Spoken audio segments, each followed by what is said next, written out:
திருப்பிக் கொள்ளுங்கள். ஆபகுக் எழுதின சோத்திர புஸ்தகம் ஆபகுக் சோத்திரம் 2வது அதிகாரம் அதனுடைய 3வது வசனத்தை வாசியுங்கள். ஆபகுக் 2வது அதிகாரம் அதனுடைய 3வது வசனம். குறித்த காலத்திற்கு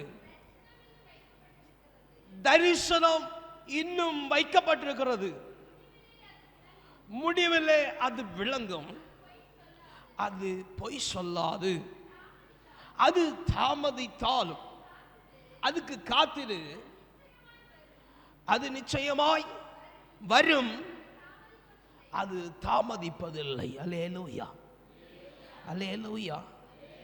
அருமையான தேவனுடைய பிள்ளையே, குறித்த காலத்திற்கான தரிசனம், அல்லேலூயா, குறித்த காலத்திற்கான உயர்வு, குறித்த காலத்திற்கான ஒரு தேவ திட்டம் உண்டாயிருக்கிறது. அல்லேலூயா, அல்லேலூயா.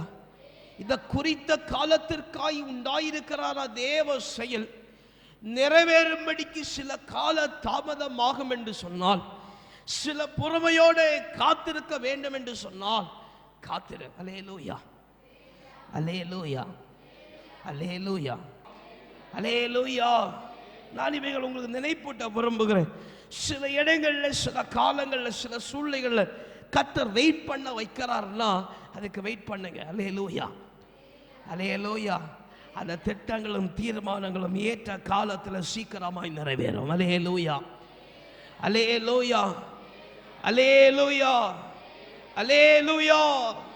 சோதரா, கர்த்தர் நிதானமாய் பொறுமையாய் இருக்க வேண்டிய நாட்கள்ல பொறுமையாய் நில்லாது, வேகமாய் போக வேண்டிய நாட்கள்ல பொறுமையாய் இருந்தாலாம் சரியாகாது. அல்லேலூயா, அல்லேலூயா.